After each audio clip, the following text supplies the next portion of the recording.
출애굽기 10장 12절에서 20절까지입니다. 10가지 재앙 가운데도 이 메뚜기 재앙에 대한 분량이 많습니다. 10장 전체가 이 메뚜기 재앙에 대한 말씀이에요. 그 정도로 이 메뚜기 재앙은 애굽 사람들에게 큰 피해를 준 그런 재앙입니다. 이 바로 왕이 모세를 불러다가 누구를 보내면 좋겠느냐?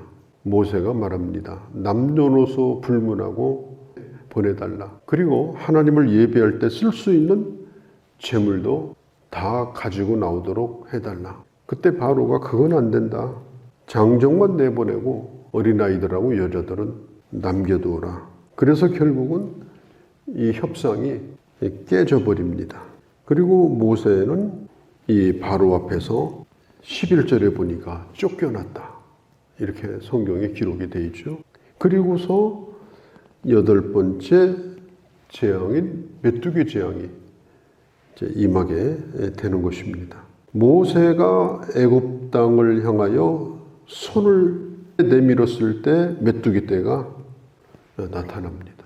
12절 끝에 보면은 우박의 재앙을 피한 그 식물들, 곡물들 이런 것들을 다 먹어치우기 위해서 이제 남은 것이 그것밖에 없는 거예요.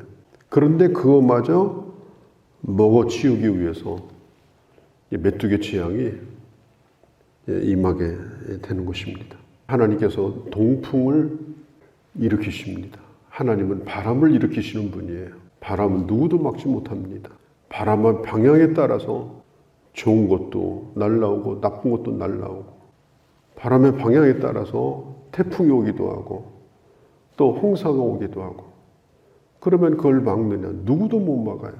오늘 성경에도 이 동풍이 오는데 그때의 메뚜기 떼가 그 바람과 함께 그냥 무제한으로 날라옵니다. 새카만 구름이 바람을 따라서 하늘을 덮듯이 그렇게 메뚜기 떼가 날라오는 거예요. 이건 그냥 자연 현상이 아니라 하나님께서 그렇게 하신 것입니다. 성경에 보면은 그러한 메뚜기 떼는 14절에 전에도 없었고 후에도 없을 것이라. 그러니까 그동안에 이 메뚜기가 나타나서 식물에 피해를 준 일이 있기는 있었어요. 또 피해도 있었고. 왜냐하면 이 메뚜기 떼를 물리치는 신이 애굽에 또 있었습니다. 민이라고 하는 신이에요. 민. 그게 우상의 이름입니다. 그러니까 메뚜기 떼가 나타나면 그 신에게 기도를 하면 메뚜기 떼가 물러난다. 그러니까 그동안에는 그냥 메뚜기 떼가 왔다가 가니까 그냥 우상이 도와주는 줄 알고 그 우상에게 제사를 드리고 기도를 한 것 같아요. 그런데 이번에는 그것하고 전혀 상관이 없습니다. 우상 앞에 절하고 기도해봐야 이 메뚜기 떼가 물러나지 않아요. 가득도 없습니다. 지금도 이 지구상에는 메뚜기 떼가 출몰을 하는데요. 얼마 전에도 수해 전에 서아프리카 지역에 어마어마한 그 메뚜기 떼가 나타나가지고 피해를 입은 사람은 1,500만 명. 하루에 이 곡물을 10만 톤씩 먹었다고 그래요. 어마어마한 겁니다. 그 중국에 그 부모님이 선교사로 갔다가 그 중국에서 살았던 펄복이라는 분이 있어요. 펄복 여자분이에요.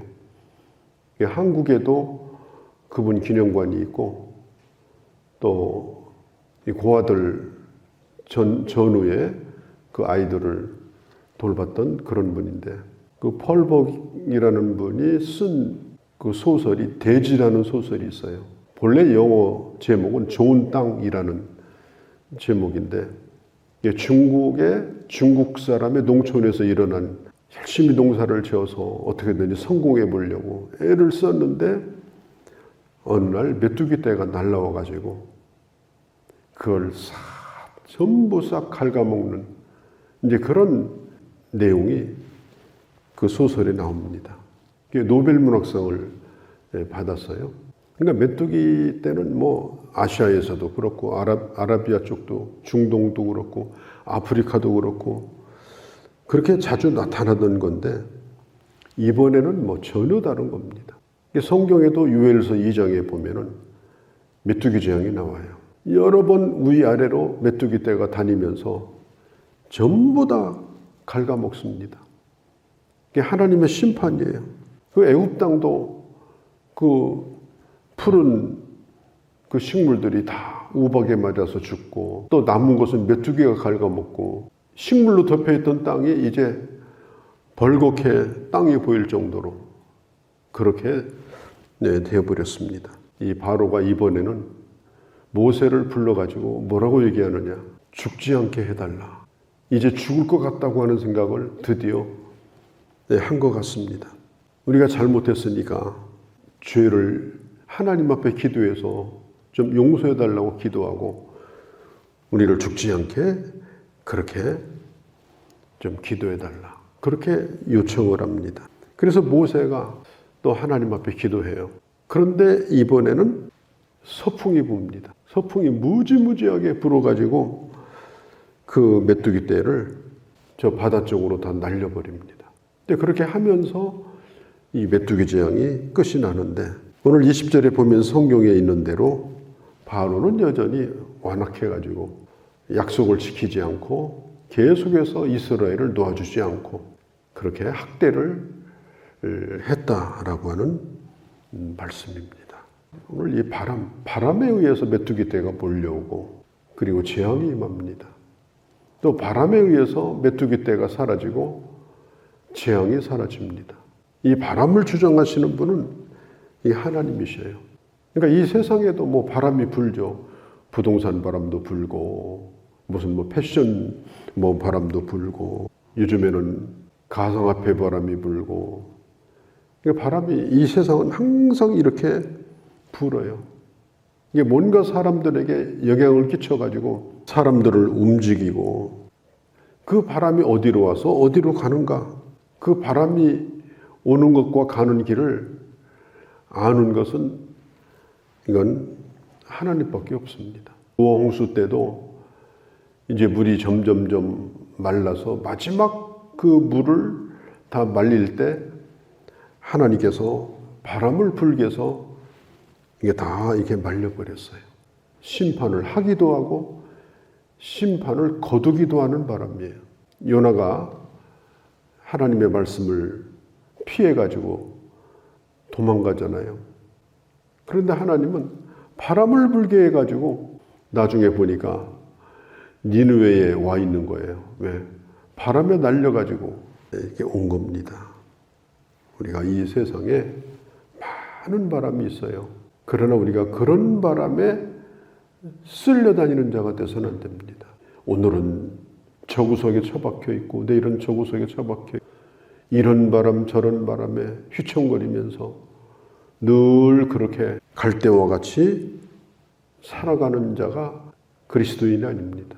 이 세상의 주인이 하나님인 것을 믿고 그리고 하나님의 주권의 바람, 오늘 나를 인도하시는 분은 하나님이시다.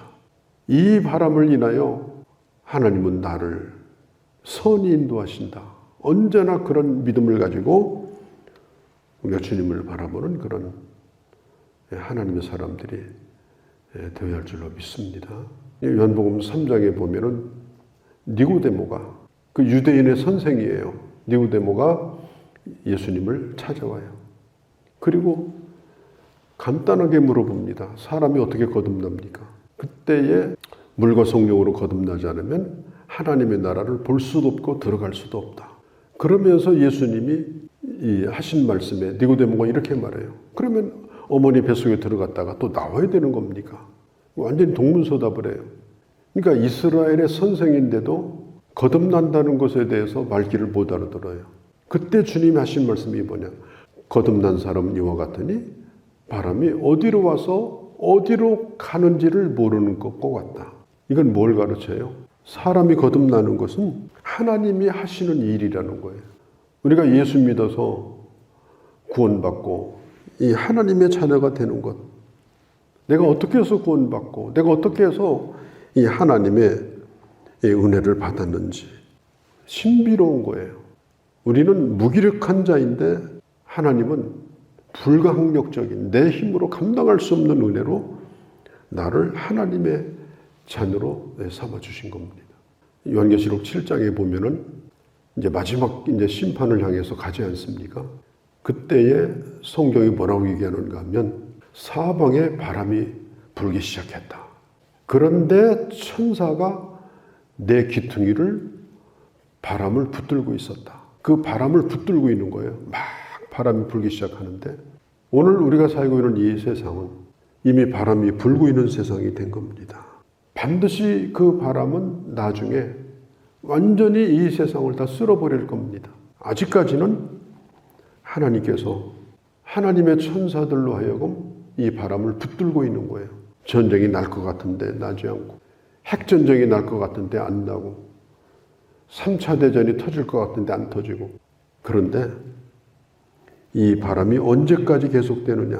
이 바람을 붙들고 있는 그 손을 하나님이 놓으실 때 끝이 나는 거예요. 그러면 그때가 이 세상의 종말이 되는 겁니다. 그러니까 자꾸 이게 펄럭대고 뭐 이런 바람 저런 바람 불면 우리가 거기 휘청대면서 날려다니면 되겠어요. 우리가 세상을 바라보면서 하나님의 주권을 믿고 나를 구원하신 하나님의 주권을 믿고 그리고 앞으로 올 심판에 대한 하나님의 주권을 믿고 우리가 믿음으로 살아가는 것, 이게 바로 우리가 마지막 종말에 해야 될 일이다 라고 하는 걸 오늘 우리는 성경에서 보게 되어집니다. 이 바로는 완악해서 도와주지 않았어요. 그 옛날에는요, 이 이집트, 이 애굽의 왕들은 왕의 자리에 앉으면 그날부터 시작합니다. 뭘 시작하느냐? 피라미드를 지어요. 피라미드가 뭐냐? 큰 산과 같은 묘입니다. 그러니까 자기가 살아있을 동안에 그걸 부지런히 지어요. 어떤 왕은 다 지어놓고 죽고 어떤 왕은 못 지어놓고 죽고. 그러니까 빨리빨리 공사를 해야 되는 거예요. 그러니까 얼마나 노동력이 필요하겠어요. 어마어마한 노동력이 필요합니다. 그러니까 만일 이 이스라엘 백성들이 애굽을 떠나면 그 60만이나 되는 장정을 놓치는 거예요. 그러니까 바로는 목숨을 걸고 히브리 민족을 붙들어 두려고 하는 거예요. 지금 자기 생명의 위협을 느끼는데도 포기를 안 하고 20절에 보면은 다시 강팍해졌다. 그렇게 성경이 말하고 있습니다. 하나님을 세상 사람들 두려워합니다. 죽음도 두려워하고 심판도 두려워합니다. 또 복음을 수없이 이 세상에서 듣습니다. 아마 복음을 안 들은 사람이 없을 정도로 복음을 들어요. 그런데 끝까지 예수를 안 믿습니다. 로마서 1장에 보면은 20절 이후를 쭉 읽어보면은 하나님을 마음에 두기를 싫어하고 감사치도 아니하고 하나님을 영화롭게 하지도 아니하고 하나님의 형상을 금수 버러지의 형상으로 만들어버리고 공개적으로 하나님을 거역하고 그리고 하나님은 그들을 내버려 두시고 그리고 하나님의 심판이 임하게 될 것이다. 이 완악한 세상 가운데서 완악한 우리를 불쌍히 여기셔서 큰 은혜를 주시고 감동하여 주시고 예수 믿게 해주시고 오늘 우리가 하나님의 사람으로 살아가고 있다는 사실이 이것만큼 큰 기적이 어디 있습니까? 이것만큼 놀라운 은혜가 어디 있습니까? 우리가 이 사실을 항상 마음에 간직하고 오늘도 주의 전능하신 능력이 오늘도 주의 강력하신 하나님의 그 바람이 나를 사로잡고 주님이 인도하시는 대로 주님이 쓰시고자 하는 대로 또 주님의 손에 붙들려져서 하나님의 그 뜻 가운데 사용되어지고 또 하나님 앞에 늘 감사하며 살아가는 그런 주의 자녀들이 되어야 할 줄로 믿습니다.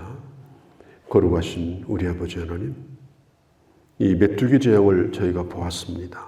누구도 막을 수가 없었습니다. 우상에게 기도해봐야 아무 소용이 없었습니다. 그러나 바로는 죽을 것 같으면서도 포기하지를 못하고 결국은 이스라엘을 붙들어 두었습니다. 오늘 이 세상은 이와 같이 강팍하고 끝까지 주님을 거부하고 수많은 사람들이 심판을 받을 겁니다. 그러나 우리에게는 심판의 바람이 아니라 성령의 바람을 보내주시고 하나님의 자녀로 거듭나게 하시고 지금도 주의 능력의 손으로 우리를 붙들어 주셔서 아버지 여기까지 인도하시고 또 하나님의 나라에 이르기까지 우리를 주정하심에 대하여 감사를 돌립니다.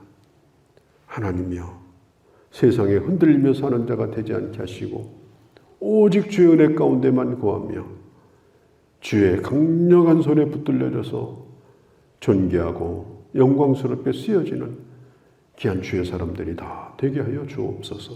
예수님의 이름으로 기도하옵나이다. 아멘.